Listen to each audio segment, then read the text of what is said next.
Hi everyone, it's Brett here from Metropole. Well, as a property investor, have you asked yourself, what is it you really want? You see, I speak with hundreds of investors each year, and their initial response is always that they want to buy a property.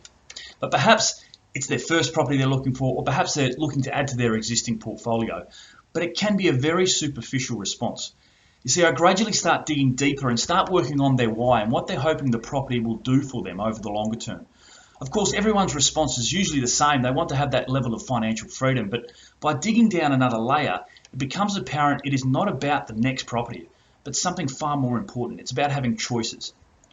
So when I sit down with someone and we talk a little bit about what they want to achieve and where they'd like to be, we very rarely end up talking about the property. You see, the property is the vehicle and is a key part of the process. But what's more important is actually having the direction and the certainty toward their end goal, their choices. What are their choices? Perhaps they want a passive income they can live comfortably. Maybe they want to leave a legacy and set the next generation up and create that multi-generational wealth. They may have a passion project that they want to work towards. They may want to start a business, or they may just want to live comfortably and travel. So that's really, really important to understand. Once we can understand what that is, now we can work backwards and start to talk a little bit more about the property.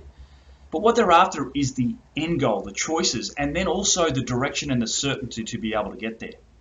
So if you ever sit down with a property investor or someone who's talking to you about property investing and they start by talking about a property or a location, you're probably in the wrong place. You're talking to the wrong person.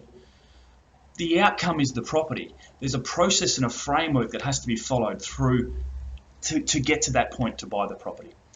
With many people, it may not even look at buying a property to begin with. It may be actually coming back and assessing their existing property. So while the easy thing to do is to go out and actually buy another property, the hard thing to do is actually take a step back, assess where you are, make sure that the existing assets are going to get you to your longer term goal. If they are, great. If they're not, we may need to look at replacing those to make sure we've got a more efficient and effective portfolio. Once we do that, then we can get to the property. But how do you make the decision on where to buy the property? Are you going off the gut feel? How do you know where you're going to buy and what you're going to do? And I'd also encourage you to make that decision strategically.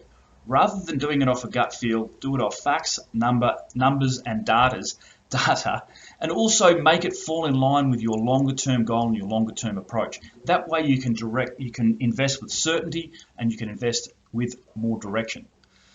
That's going to give you a greater level of confidence knowing that you're on the right path and you can continually check in and update and know where you're heading. That's my message for today, so thanks for watching.